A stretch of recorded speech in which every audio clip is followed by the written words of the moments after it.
Hello, welcome to Nationwide, an abridged version actually, but welcome.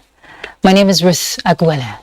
Significant day for Nigeria. 23 years of uninterrupted democracy means a lot to Nigerians. Aisha Uba Ali reports that some Nigerians who spoke to NTA pray for a more united nation with the optimism that the country will surmount all her challenges.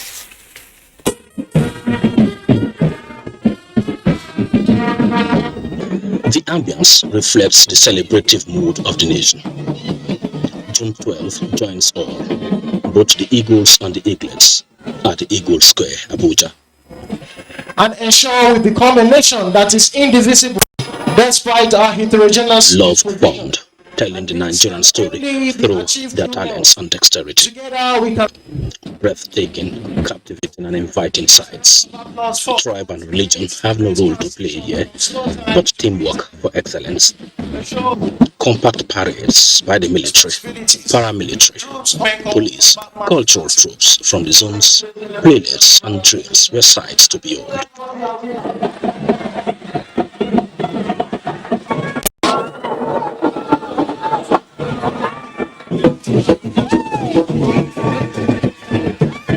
About 2 hours of beautiful sights and sound. Memories that may last till the 2023 edition of the June 12 celebration. Nigeria's democracy at 23. If the Eagle Square were to speak, a lot of history would have been told.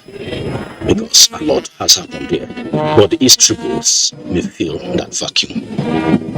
Mayor Ogede, NTA News. We apologize for that mix-up there. That was by Mia Ogidi and not Aisha Uba Ali. But I hope you enjoyed the sights and sound. Political leaders have been urged to be more purposeful in the delivery of democracy dividends and the unification of the country. This is the position of guests on NTA's Good Morning Nigeria, while discussing the promise of Nigeria's democracy 23 years on. Lydia Sampson reports. Admit that 23 years of Nigeria's fourth republic is a mixed bag. They note that while the democratic consciousness is growing, more needs to be done in terms of delivery of promises towards earning the people's confidence. I think where we'll begin to get it right is where we are lucky to have the president and the governors to appreciate the fact that they are really not in charge of the parties. The parties are in charge. So let's elect the right people in charge, and then we get it right. Citizen satisfaction measurement. Without the benefit of maybe a scientific data gathering and analysis, to make it more valid in terms of inquiry.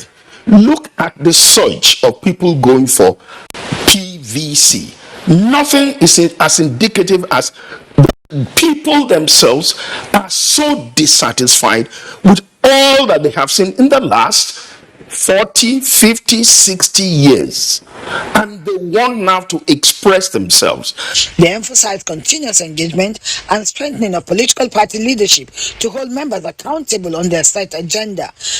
You will discover that even currently as I speak, quite a sizable number of members of National Assembly will not be returning, largely because some had gone to take some other responsibility, or because some had actually not been able to secure the mandate of their party to return back, and some may also not be able to secure the mandate of the general populace in their electorate. This speaks to the fact that gradually the ballot begins to count. The essence of democracy is to make wise choices in a way that Mr. A is going to deliver if he is there, more likely to deliver than Mr. B. And you cannot achieve that if there is no level of education, enlightenment, sensitization. You can't achieve that if there is no continuous connection and interaction between party organs, party leadership with the person on the street. This is completely absent at present. Leaders decried the security challenges facing the country and called for a holistic approach to end the menace. They also described vote selling and buying as a serious threat to the country's development. In Abuja, Lydia Samson, NTA News. Answers to nagging questions about Nigeria's corporate existence and the quest for sustainable peace and national development can be found in a return to a regional system of government, backed by a fresh constitution drawn for and by the people. These recommendations formed submissions by pro-democracy activists and eminent Nigerians who gathered for the June 12 Democracy Day celebration in Lagos. The NTA reports. The notable for I was illegal in the air without my passport before I realized that I had no passport on me. Senior Advocate of Nigeria, Mike Osekomede, mimicking late Chief MK Abiola in one of the moments of recollections at the annual June 12 Democracy Day celebration in Lagos. When it mattered the most to stand up for the cause of democracy, many of these eminent Nigerians and pro-democracy activists here gathered stood up to be counted, especially at the height of the struggle for the actualization of June 12. While the collective struggle, which gave birth to the current democratic dispensation, has been acknowledged by this administration, for them, the advocacy to deepen democracy beyond ethno-religious fault lines continues. We are still here for nation. The sacrifices that have been made are too much for us to lose this democracy. May God touch the hands of all of us, including my friend, who are politicians, to use public money for public goods. The argument today of the people about ethnic, Muslim ticket will have been resolved by then. With lessons that the 1993 annulled election holds for the country, late Chief MKO Abiola, they say, will never be forgotten in Nigeria for his sacrifice. He was a man who sacrificed his life, his privileges, and his comfort for the future of Nigeria. And I think it was the Nigerian people's belief that was going to actually change Nigeria, not one man. So we shouldn't be looking for like a one man that will be like Superman that will save everybody. You're not going to find any Superman. What it is that the individual Nigerian belief in each other. That wreath-laying ceremony done by eminent Nigerians, pro-democracy activists, and family members of late MK Abiola is the high point of the 29th annual June 12 Democracy Day celebration. It is also an indication that a grateful nation is not ready to forget the sacrifice and martyrdom of late Chief MK Abiola in the advancement of democracy in Nigeria. From the family house of late Chief MK Abiola in Okpebi, Adeni Itaiwo, NTA News. Well, the nation is in that mood again. It's June 12, the Democracy Day. A lot to remind ourselves on the need to sustain this people-centered system of government. We have a guest joined us via Zoom, a political economist, Professor Pat Utomi. He's going to, further give his perspective to the discussion. Thank you very much for joining us.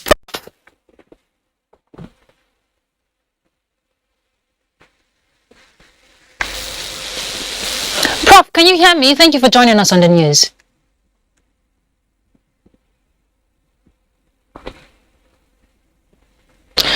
Okay, we seem to be having signal problem there, but if we can, we could rejoin him much later. The adoption of the motto Nation Building, a joint task by the 9th House of Representatives upon its inauguration, gave an impression of commitment to serve. National Assembly correspondent Nami Ali has a review of the House of Reps 3 years on. Okay, we'll bring you that report in the course of the bulletin. I hear Professor Pat Utomi is back, so let's join him. Prof, thank you for joining us on the news. Great pleasure to join you. All right, Prof, beyond the whole fun fair across the country we're seeing happening, what role do you think government can play to sustain and build on the gains recorded for the past 23 years? There are many things that government can do. First of all, the question of voter education is a very, very important one. We need to educate voters to recognize that people who serve in public office are actually their servants, not their lords. And that those people need to account to them for every action they take. Fortunately, they don't quite realize it. We have still in our culture the KBAC syndrome. Power and authority is seen as Lord and Master rather than servant, who should, like a steward, account to his master for his conduct.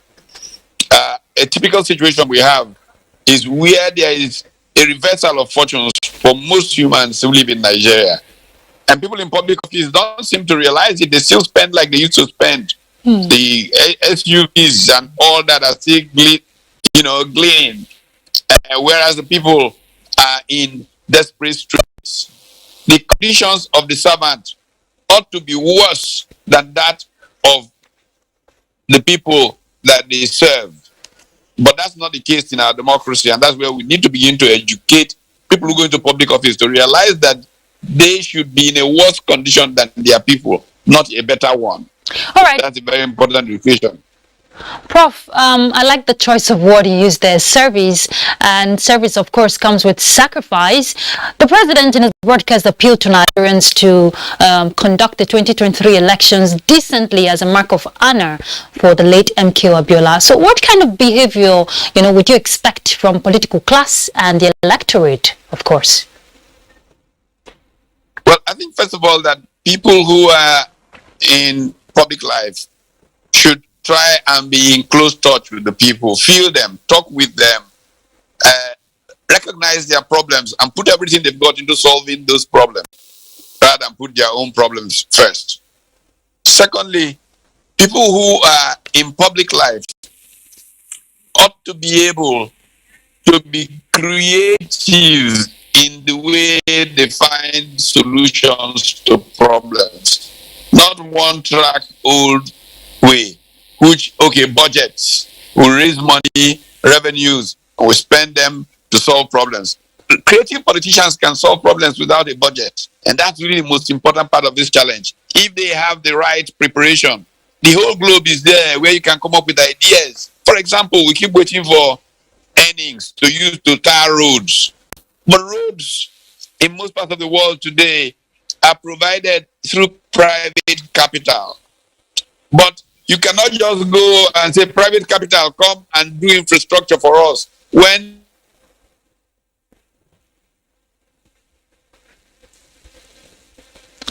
Prof's signal is having a challenge again, but we were talking. Change of governor will not lead to things going wrong. So the political class has to learn to be disciplined.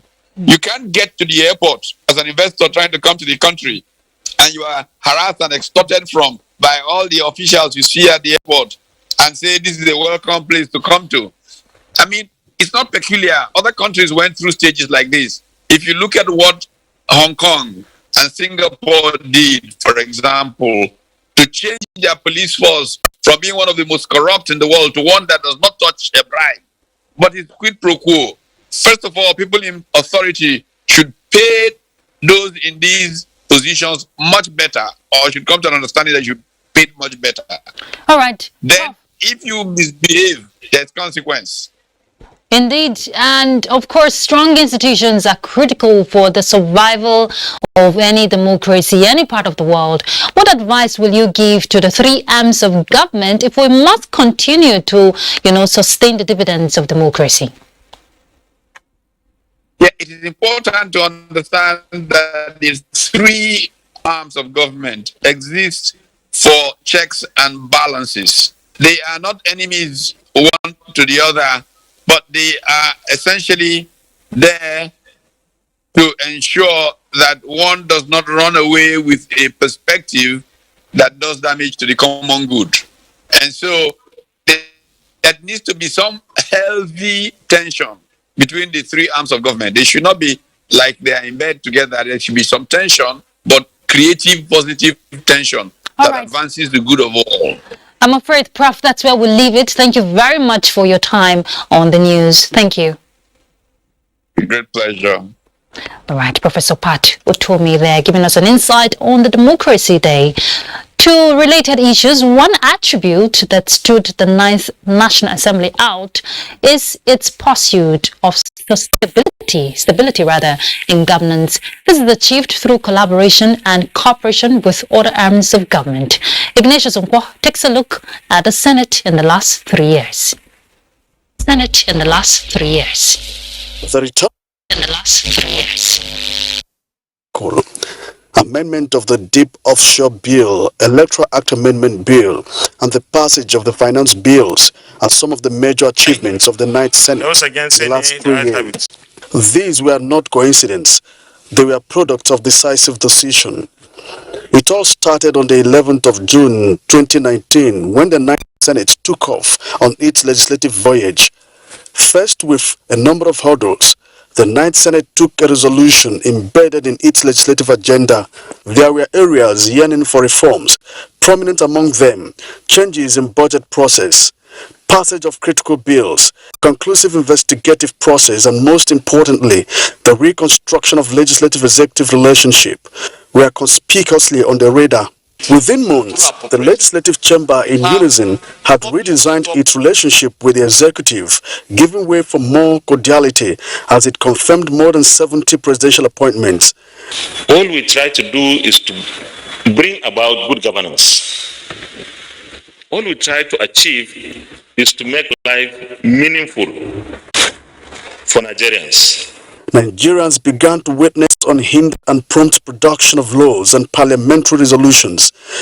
President Muhammadu Buhari assented to more than 18 of the 131 bills passed by the Senate, including economic bills. The Deep Offshore Amendment Bill, which expanded Nigeria's oil revenue, Finance Bill 2019 that restructured Nigeria's tax base, removed agricultural and pharmaceuticals from taxation, and the Public Procurement Act Amendment bills aimed at reducing delay in the process. Our calendar year has been originally that way, and there's need for us to, finish up a year and start off afresh. 11 June 2021 marks the second year of the 9th Senate, a year of pandemic. Parliamentary resolutions were characterized by COVID-19 sensitivity. This led to the reconsideration of the 2020 budget and approval of 500 billion naira for the fight against the pandemic. The Senate at the time had to call off its recess to give immediate attention to COVID-19 interventions. This country had only 2 laboratories that can test COVID-19. As we speak now, based on legislation that we made through appropriation, we have public sector more than 100 laboratories. And that 500 billion have done so much in terms of providing palliatives for the poor. The second year of the 9th Senate saw the passage of 58 out of the 745 bills introduced, including the confirmation of 60 presidential appointments. This includes that of the chairman of the Economic and Financial Crimes Commission and the new service chiefs. Between June 2021 to June 2022, senators passed more critical bills and more than 30 motions, with most of them centered on national security. The Petroleum Industry Bill, which at the time was the oldest bill in the National Assembly, and the Electoral Act Amendment Bill, which has provided a new face for Nigeria's electoral system. Out of the 976 bills introduced, more than 26 were sponsored by the executive. This is one of the products of the executive and the legislature working together. From 2019 to date, Senate has intervened on a number of labor-related issues, including that between the Academic Staff Union of Universities and the federal government. Ignatius Nkwo, NTA News. Still basking in the euphoria of Democracy Day, earlier we showed you the sights and sound which were part of activities commemorating 23 years of unbroken democracy in Nigeria, which were rounded off with a colorful military parade at Eagle Square, Abuja. President Muhammadu Buhari was the special guest of honor at the significant and remarkable event, the last to be organized by his administration. State House correspondent Adamu Sambo will give us the details. The Eagle Square in the heart of Abuja, Nigeria's capital city, once again comes alive. It is the celebration of the country's unbroken democracy for 23 years. Since the rebirth of democracy in 1999, Nigerians have indeed been reaping its dividends, taking ownership of government, enjoying the attendant freedom, and most importantly, taking pride in the country's recognition as a force to reckon with globally. The armed forces of Nigeria and indeed the police share in the joy.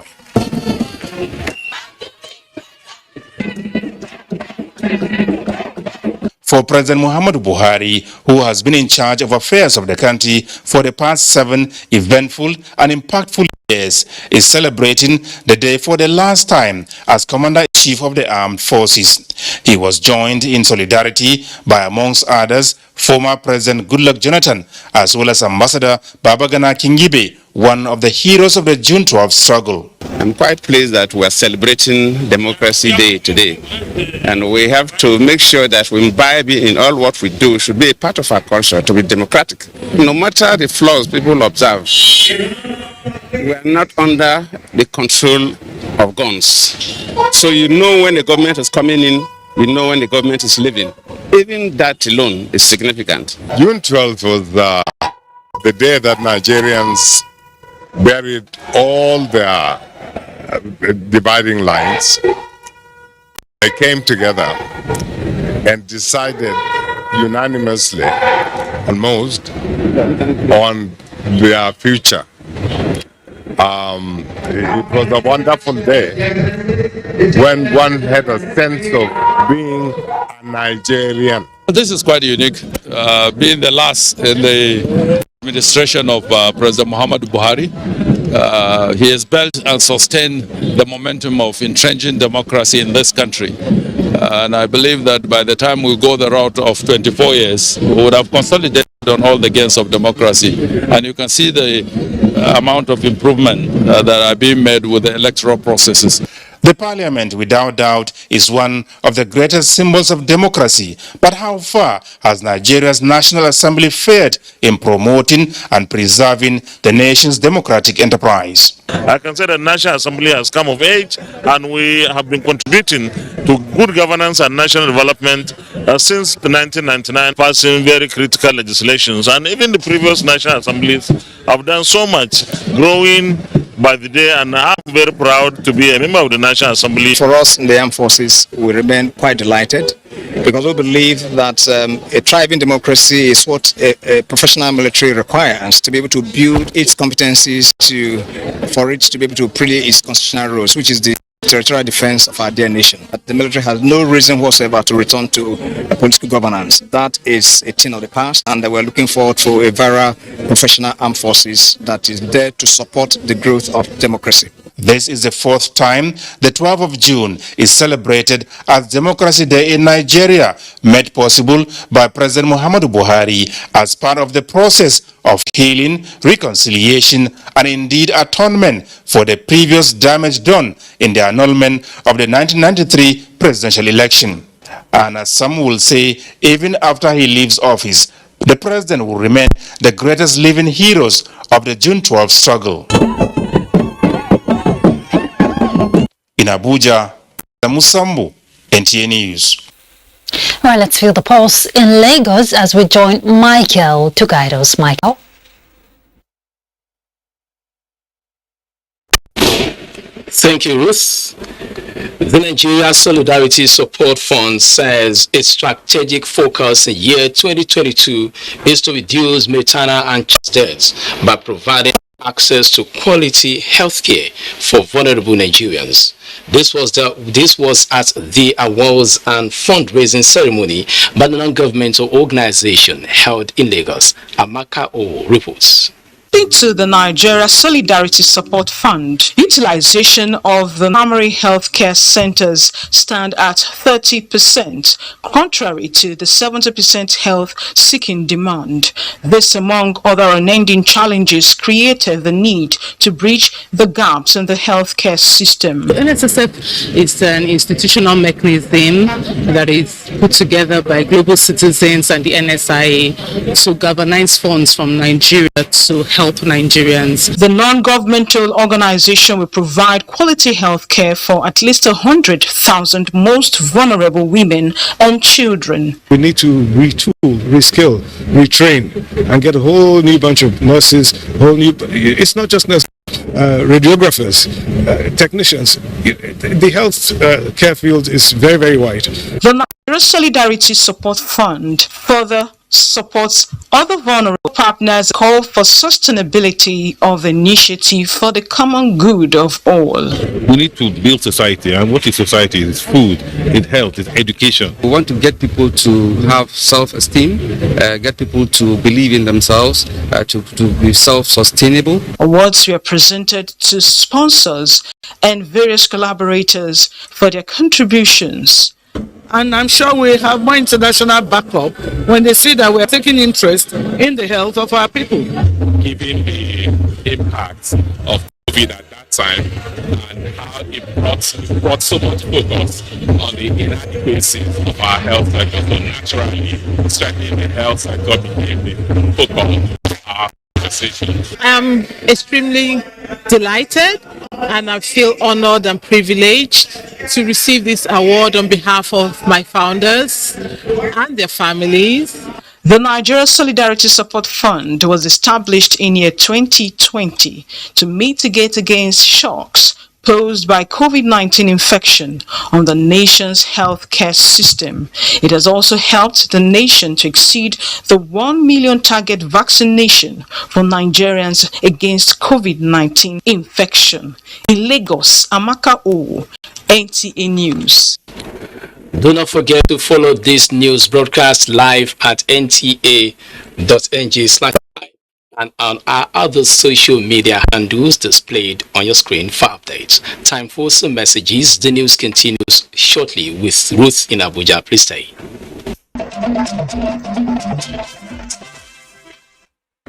Welcome back. Africa's developmental aspirations can be actualized by deepening cooperation and collaboration with the rest of the world. But the imperative of Africa's economic sovereignty also exists, as there are areas where public and private sector leaders must continue to strive for it. Professor Yemi Osinbajo, the Vice President, stated this today while speaking at the opening panel of the ongoing Africa CEO Forum holding in the Ivorian city of Abidjan, with the theme Economic Sovereignty from Ambition to Action. Emphasizing the need for collaboration between Africa and the rest of the world, Professor Osinbajo said, I think that we have to be a bit more careful with the concept of economic sovereignty because we really need to collaborate more, and with the way that development is going, we need to watch some of these things, quote and unquote. Right, that's Nationwide. Thank you very much for your company. Remember, with your support, we can win the fight against rape and rapists. I'm Ruth Aguela. Enjoy the rest of your day.